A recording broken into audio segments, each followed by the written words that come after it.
Welcome to the People Strategy Forum. Today, we're going to be diving deep in how financial empowerment can transform the workplace dynamics. And we have a special guest today, DJ, the Money Coach. And so DJ brings an unparalleled blend of expertise. He's an author, a CEO, certified estate advisor, and certified financial planner, all since 1997. So he has got a lot of experience here. And DJ has led his company in the coaching and on financial literacy and helping people build wealth accumulation and asset protection for middle class America. So his approach breaks down the complex financial concepts into accessible and actionable information so that you can make sure this applies to your real life applications. So join us as we explore this and how to integrate wealth accumulation with asset protection with DJ, the Money Coach. Welcome, DJ. Thank you for having me, Sam. It's a pleasure to be on your amazing program. Thank you very much. Yeah, so the first thing, DJ, what I like to do is start out with these conversations is just let our listeners know a little bit about you. And so I know you've been you do a lot of different things and you believe in social responsibility and so forth, which I'd like to dig into a little bit. But first of all, how did you become the money coach? Tell us a little bit about this. Yeah, it's a great question, and it's funny how that became.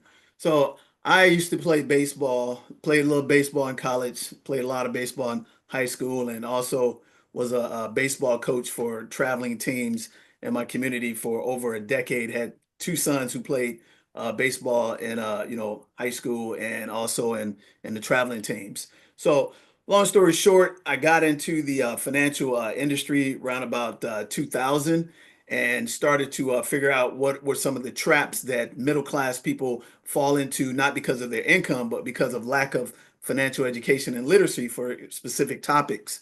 And as I began my coaching career on the baseball side, I was just known as Coach DJ for my first and middle initial. But as I started to have success on the baseball playing field, I said, you know what? On the financial side, it's more coaching. And you know what? I kind of like the ring, DJ, Coach DJ. So how about we add money to it? And it kind of took off from there, to be honest with you. And when you sit down with people and they think about you coaching them through the process versus, you telling them what to do, they're more open to actually learning versus being told what to do because they know what coaches do for the community. So that's Mhm. really a short story of how I became DJ the Money Coach for the past 16, 17 years. And what is your, I know that, what is your favorite ideal client, I guess, that you like to work with? Well, the most important one and the favorite one for me is the person who, I hate to say this, but they think they know everything and they have a high aptitude in their profession and they've made a lot of accomplishments. So a lot of times they hide behind those destinations and accomplishments and they pretend like they know things about finances that we know they don't. And there's always a saying in the well, I would say the scam world. If you Yeah. don't know you're the mark in the room. So that person generally, once you explain to them, the example is, hey, you know what? I've been doing this for 15 years at this level. You've been a doctor for 15 years in that industry. I could never tell you anything about medicine other than something that I read versus you actually applying your experience. And it's the same thing here. So allow me to educate you and then allow me to share with you your intelligence to actually get a better grip on your finances. And those people end up becoming your best clients because they want to be the best at what they do all the time. And they're really big on education and learning. So they Hmm. become your best clients. At first, they're a little bit reluctant because they have a high profile. But then when they realize they don't know something and you are the person with the expertise, they usually sit back and they actually do the homework and they actually are very disciplined to get the accomplishments. Great. Thank you. And so DJ, I want to talk about a couple issues here. As you know, a lot of our listeners out there are, founders of companies. They're leaders that are managing people and so forth. And so I want to look at this financial responsibility from two perspectives. One, from a founder, whether it's just starting their business and the things that they need to think about financially, and then from the insurance wise to protect themselves. And then next, from their people aspect, Because one thing is if our people are our employees in our organization, if they're worried about if they're struggling and they're not maintaining finances effectively, it's hard for them to focus on their best work at work. So I'd love to get your thoughts there. But let's start with from the founders aspect, a small business starting up and so forth. What should a new leader of a business be thinking about as far as finance and insurance? Well, the first thing, Sam, is why did you get in business? You get in business to provide a financial stability for your family and to actually provide, a retirement and legacy for yourself. And here's one thing that I found out. I've started 12 companies over the past 20 years. Eight of them have been learning projects, which basically America or the less informed person would say they were failures, but they're not. They're actually were educational tools to help me get better at the four that actually became very successful and seven-figure companies annually. So what I found out as becoming a founder first myself, I start working and I'm working so hard, I don't realize that I'm working for myself to create financial stability and a financial retirement that I can do it and peacefully and successfully. So I miss some of the peer points that I should have attacked. I should understand when to use, insurance. I should understand retirement plans because if I came out of corporate America, they already provided that safety net for me. They made sure you had an option to a 401k.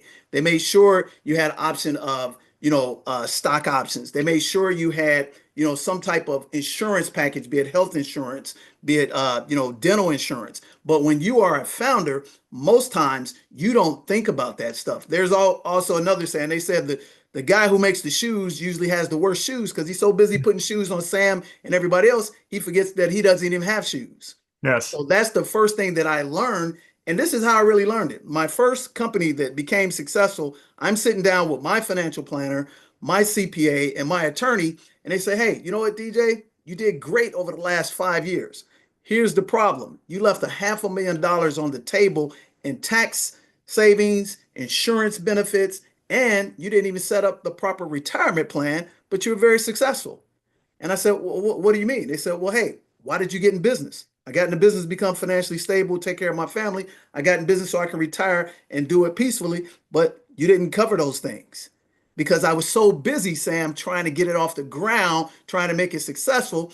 I didn't sit down and anticipate that I needed these things done. So that was an HR capacity that I missed. So that will be the first lesson for any founder, especially if you're coming from the working class or the middle class and you come out of a corporate environment or you come out of a blue working class environment where these benefits are already provided. So the Hmm. first thing I would do is say, hey, let's sit down. Let's see how much money I need to make, how much money I need to save. What are the proper vehicles I need to have in place when it goes well? What are the proper vehicles that I need to have in place when we have hiccups? Because they're both going to happen. Yeah. And then I would start building my initiative and my program for success. And 9 out of 10 times, most founders never do that. And that's the reason why they immediately should hire the right people on their team, HR people, operation people, so they don't have to worry about that, so that they can concentrate on building the business successfully. Mhm. And so what I'm hearing from you is making sure to be able to plan effectively and to be secure financially. First, you have a team of trusted advisors. I mean, you mentioned about your banker, your CPA, legal, these different elements that we need to make sure we have identified as a leader so that we can and speak with them regularly and ensure that you have a plan of action to go forward. Now, as we think about the insurance side of things, what are the core pieces of insurance that a founder of a new company should have in place?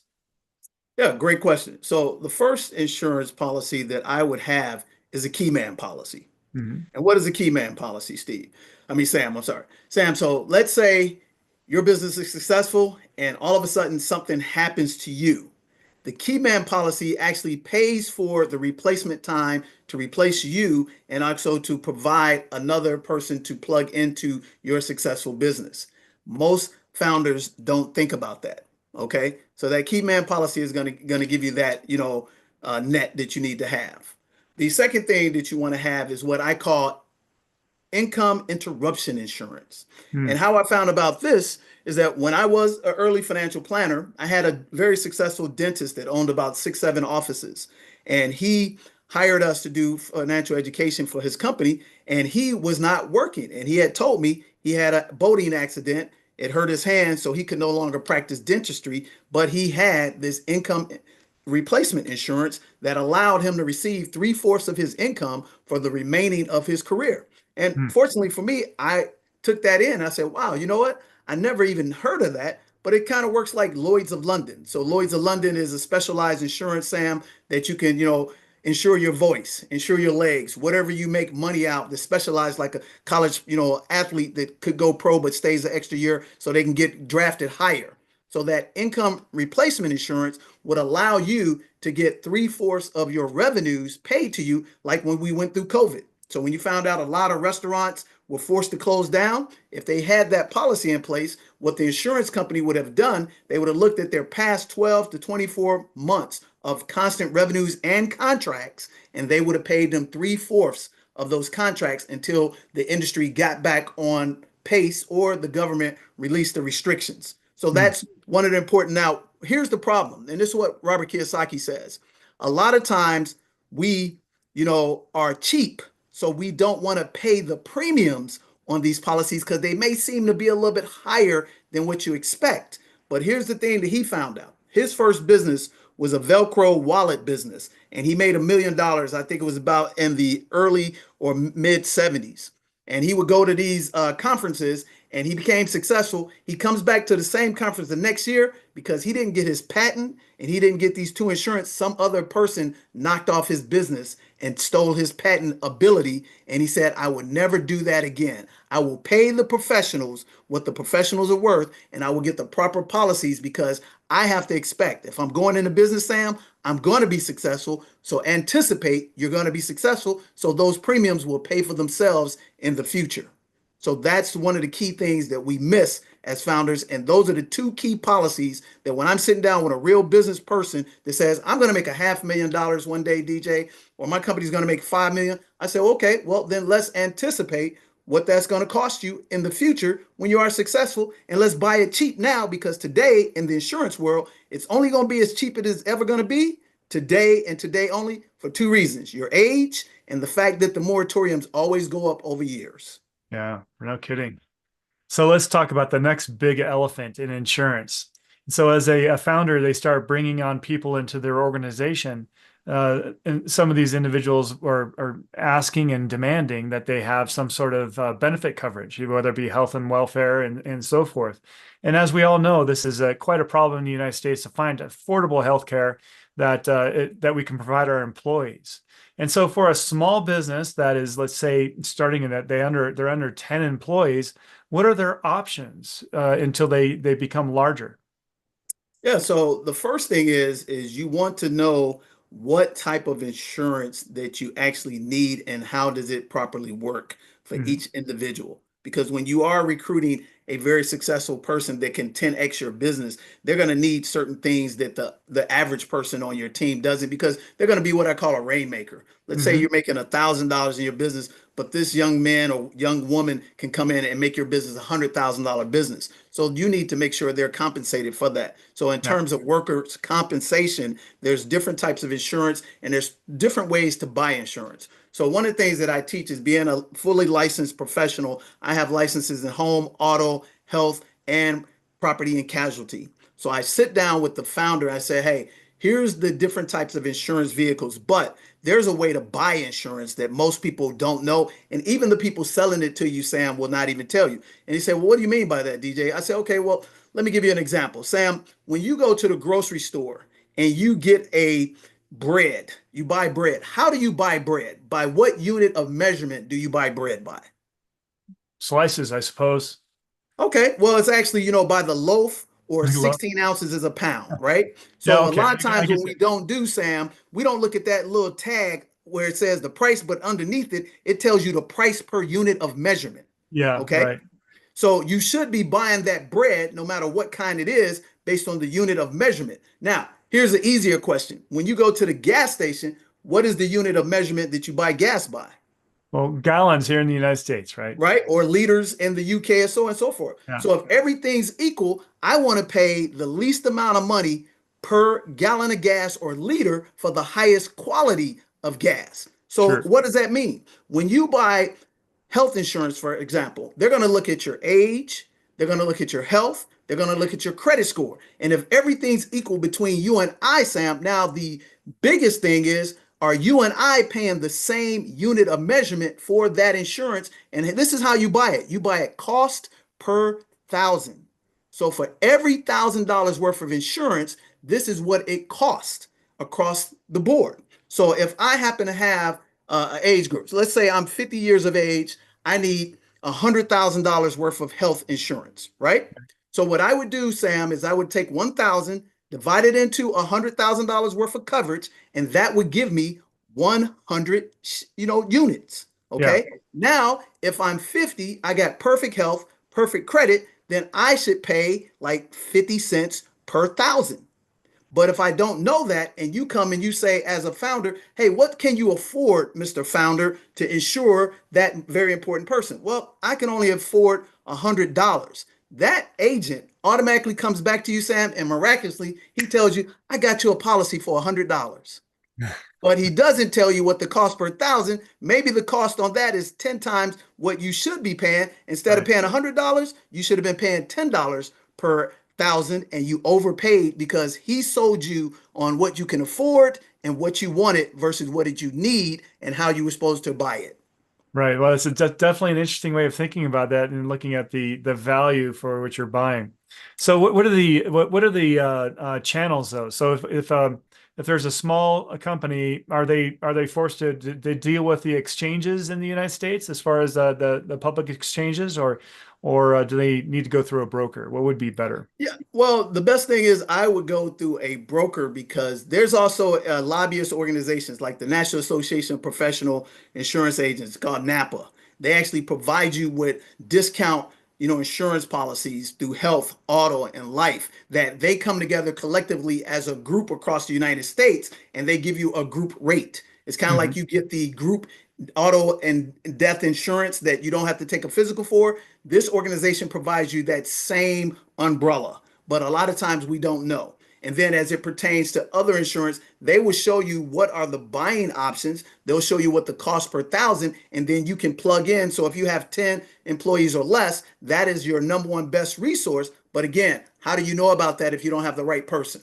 But if you're Right. just going out and you're looking for it yourself, you're going to get misinformation because you don't know how to ask the right questions from an educational standpoint. So that will be the first thing that I would look into from that perspective. The second thing is if I am in the process and I have been in business for a little while and I'm starting to grow, I would start looking for people who are in the human resources, industry that have the certifications that actually can educate you from going from 10 employees to 100 employees. Because Right. now, let's see, one of the biggest challenges for founders on the retirement side is that they don't want to buy into 401k plans because that provides the coverage for their employees, but they don't get the benefit. At least that's what they don't know. But actually, Hmm. there's a law on the books that actually allows you to actually get the same benefits that you would benefit your employees. But again, it's an educational gap of you don't know what you don't know.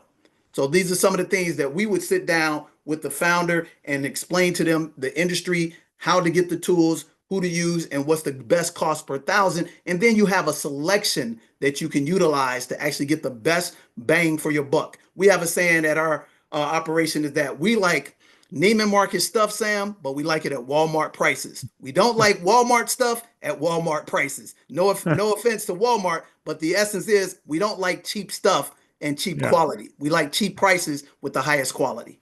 No kidding. All right, so let's take this to the employee aspect. Why should leaders care about the financial knowledge of their employees? Why should we want our employees to be stable financially, understand their finances, and so forth? Well, here's the thing that breaks down a natural conflict for them. Number one, if I am a opportunity, let's say at a startup company, and the startup company can't pay me what I am used to being paid. And I'll give you a great example. Meg Whitman. If you Mm, don't know who Meg Whitman was, she became the CEO of eBay and made eBay the monster multi-billion dollar company it was. Meg Whitman, she had been very successful in her industry and they recruited her. So at the time they recruited her, Sam, they could only pay her $70,000 a year, but she had already been making a quarter million. But Hmm. they said, look, Meg, this company eBay is doing something revolutionary. So what I can do for you is I can only pay you $70,000, but I can give you these stock options and I can educate you. But one of the most important things is, Meg, are you financially stable that you can take a three-time pay cut that once you get us to, 100 million, we can overcompensate you.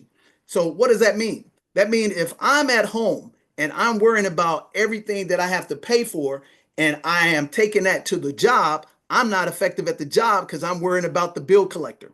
The same Right. thing is true too. If I go home and because I was worrying about my home, I now have a whole bunch of work that I didn't do my best work, which you paid me for. I'm at home not taking care of the family. So now this person is under what I call a forced compulsion. So instead of doing what they're supposed to do because they're good people, they're worrying about stuff that is actually making an impact. And now you, as the founder, you're losing 500 hours of their effective productivity. But most importantly, good people make bad decisions when they're under financial compulsion. So the Hmm. first thing you should want to do is make sure that you help them from a financial education standpoint. Number two, provide them with the tools. And then number three, reward them in order to make them not think about home when they're at work, they're doing work. And when they're at home, they're not thinking about work, they're taking care of family. But we Right. don't think that way because we're all about the pressure of making money, hitting deadlines, and doing more with less. So that's the number one reason, Sam, why you should first and foremost sit down with your people, make sure they have a level of financial stability. If they don't, give them pathways and tools and resources and people to work with to get them that way. And now you have applied what I call the platinum rule. Hmm. We all know what the golden rule is: do unto people the way we want to be done unto ourselves. But the platinum rule is what I coined is, let's say, Sam, you and I are car enthusiasts. I have $100,000. I say, Sam, you're a good friend of mine. I'm going to buy you the car that you like. And you tell me it's a Ferrari, but I actually like Lamborghinis. I come up and I give you a Lamborghini. You're excited, but you're not over the moon because I didn't give you the Ferrari. But Yeah. instead, the platinum rule is I drive up to your house and give you that beautiful Ferrari in the color you like. Now the platinum rule has been applied. So now what that employee is going to do, Sam, he or she is going to go beyond the call of duty and do extra things for you because now they know you think about them just as much as you think about yourself. That's great. So making sure that our people are secure financially so they can focus on their best work. Also, as you just mentioned, having some of those recognition programs to really show people that you appreciate them is also very, very beneficial. But let's talk about the education process. So how should leaders help the financial education of their people? What is the typical process that you employ for that? Yeah, so the first thing we do for them is we actually have a survey. It's Hmm. a basic survey that you give them. It's 10 questions, takes about 2 minutes to fill out. And it'll have a basic question like, hey, you know what, Sam, do you carry revolving personal credit? Hmm. Do you have, debt on your house? Do you have, a savings plan, emergency fund? And these are very, safe questions that you can ask them that they will automatically check yes or no. So once they check off these questions, and if we find out that 4 out of 10 of those questions are yes, then we say, hey, you know what, Sam, how would you like for us to provide you with some extra tools to actually help you get a little bit better in these areas? Because here's what studies show, and statistically, that these are what the HR people, dirty little secrets, they won't tell you. A lot of employees in tough times, they borrow against their salaries and they get prepayments. This Yeah. is the reason why you see these payday loan places jumping up. And now you see what people are talking about. Oh, I can get my check before Friday. But if you're getting your check from this service, what are they charging you? Fees. And then they Right. become usury. So what the best thing to do is to hire a great organization that is non-biased, that has no dog in the fight, which means they don't sell products or policies. They just provide pure education. So they will come in and give you an unbiased expert advice on the things that you need as an employee. So the first thing you want to do is say, hey, let's make sure you got that emergency fund. And here's what the pushback we get, Sam. We'll have people say, oh, I already know this. I say, well, let me ask you a question, Sam. How much of this stuff are you applying on a daily basis? I said, because knowing versus application is two Yeah, different things. that's right. Hmm. And you often see that people go to a workshop or something, they get excited, they have all this great information, and they go and they don't implement. So having a Absolutely. coach to keep Absolutely. them accountable is important. Yeah, so that's why you tie in little incentives that make them want to do it, where it's always like, hey, if all of us do this, you get some tickets to the game. If you do this, we get you lunch. Things like that, where it becomes, a nice competitive environment versus because it's not always about money that gets employees, off the ranch or have them make bad decisions. It's just a quality of life that they know that they're cared about Right. because most employees they want to win and they believe the organization that they join is the best that can offer them an opportunity to have the best life. So they're going to always go the extra mile. But if you're not addressing some of the things that they will do extra for you, then there's no love there. So if it's all about the money, guess what? What happens when they have all the money, but they still have these other challenges that you don't address? Now you have people who become, what I call indifferent, and then Yeah. apathy sets in. Right. No kidding.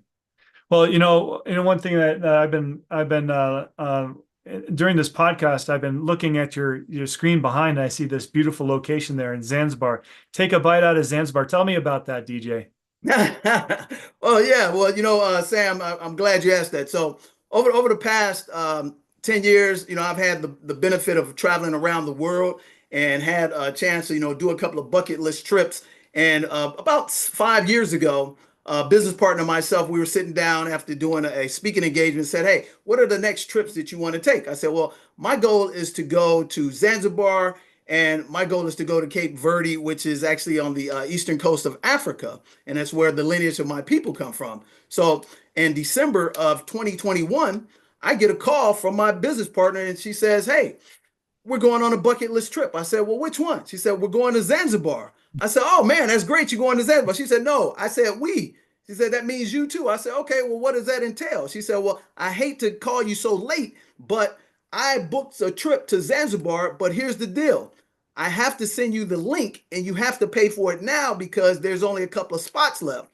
So she sends me a link. I hop on, I get the link, I buy it. And then I get excited. I buy my sister a ticket as well. So I call my sister up, Sam, and I say, Tish, I said, hey, guess what? We're going to Zanzibar. And she's like, all right. I said, and I'm taking care of everything. All you got to do is pay your tips. And so she's smiling and everything. And immediately she starts chuckling. I'm like, what are you laughing about? She said, well, RJ, our family friend for like 25 years, she said, he's in Zanzibar right now. I said, really? So we hop on WhatsApp, Sam, and RJ's sitting on the beach with this exotic drink in Zanzibar, and he's telling me how great it is. And I said, well, hey, how long you been there? He said, I've been here like 30 something days. I said, man, Wow. that's awesome. You can afford to take that long of a vacation. He said, I'm not down here on vacation, DJ. He said, I'm down here buying on real estate. And then all of a sudden I said, you're buying real estate? He said, yes. He said, there's a new law that came in for foreign investors in 2018 that allows us to buy real estate. So I speed up my trip and I go to Zanzibar immediately and I meet the developer that he bought his real estate property from. And before I know it, I become a developer myself. Well, that's great.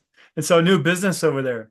But one thing, DJ, I know there you're a big believer in social responsibility and so forth. And as we see, there's a lot of wealthy individuals and companies that are going to these beautiful places like Zanzibar and so forth, and are investing in real estate.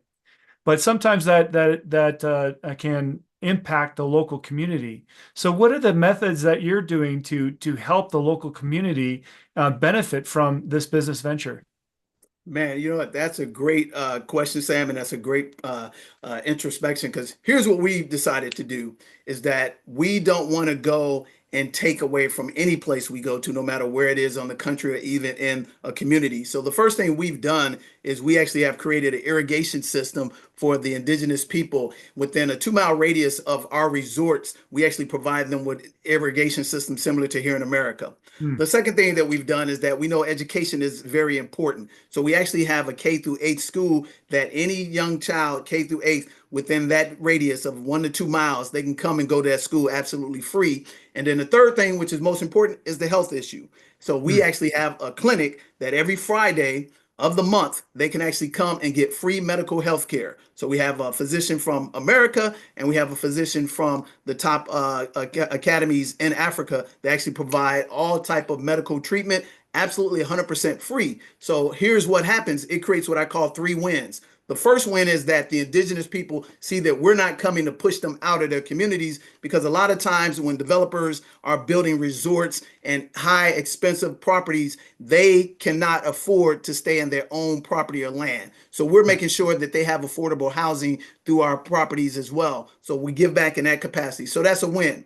So when that win has happened, now the people that come to stay at our resorts, they get the best of the indigenous people because they know that we're working collectively together to make them good. And then the third one is we get the benefit at the last point because everybody won on the front, in the middle, and at the end. We're able to make a very good profit, but it's a profit that's generated the right way and not the wrong way. And that's very important. So every project that we do, Sam, we first start out, and right now I can proudly say that we employ anytime between 40 to 60 Zanzibarians, and we're actually going to be building a university. We're going to strive to do that in the next 2 to 5 years. And we're bringing professionals from America with high level skill sets like founders, like leaders, and we bring them to the industry and we actually help them put their plays into the ground and actually start helping the community and provide technology. And that's the most important part that we're excited about. So to take a bite out of Zanzibar, the T and take a bite means to travel.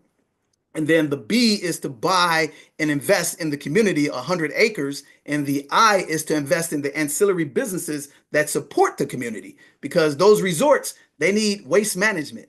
They need housing, they need cleaning, they need transportation. We provide all of that and we do it with the locals so they're empowered. And then what we do, Sam, we teach them how to go in business with themselves, with us, helping support them. So it's a constant win and it's a beautiful ecosystem that's being built. That's outstanding, DJ. We need more leaders like you with responsible innovation and development like that, and that really care about those local communities. So thank you so much for your work there. That's outstanding. Oh, absolutely. And we're blessed and have an honor and privilege to be there. And we always have to understand we're visitors. All right. So as we wrap things up for today, I mean, what are the takeaways that you would like our leaders that are listening in to get from this conversation? Well, the first thing is you have to, put the right people on your team. Jack Welch, who was the amazing CEO for GE, he said the best thing that you can do for somebody is to get them off the bus and get them on the right bus. And so every year you would actually take a inventory of your team and make sure that 20% of people who have actually great talent and skills, they may not be a fit for you, find that fit for them. Hmm. Okay. The second thing is, as a founder and a leader, what you have to always think about is, hey, what is the best thing I can do from the platinum rule for my people to make sure they're always bought into what we're trying to do that has more to do than money, but it's also being significant. So we talk about, hey, the struggle, the success, and significance. So our desire is to be significant in the community, meaning that we make other people better and help them achieve their dreams and make sure that our operation is the perfect fit for them to actually help them, maximize their talent and their gifts. So that's the thing. And then the third thing is make sure you compensate them correctly. And just like Robert Kiyosaki said, pay the professionals what the professionals are worth, because if you invest in them properly now, you will actually benefit much better in the future, because now that person knows that they have ownership and full autonomy in the business. And then I like another thing is if you find somebody on your team as a leader and they have a talent that they can grow in your business, don't let them become your competition. Hmm. Create a division and make them the head of it and give them equity and ownership in it. See, that's Right. one of the biggest challenges that we don't do right. But the ones that get it right, you find out that they never have to worry about the external competition because they have the best right there. And they have given that person not stock options, but they actually given them equity and ownership opportunity.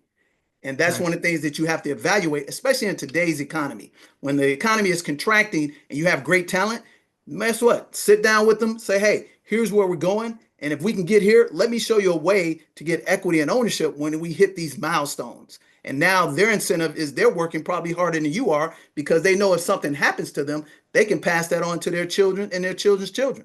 So now you got a win-win versus somebody going out and becoming your competition because you taught them the business and now they become better at it than you are. No kidding. Hey, well, DJ, this has been a great conversation. I really appreciate your time here. For our listeners out there that want to know you better and ask you questions, how do they get a hold of you?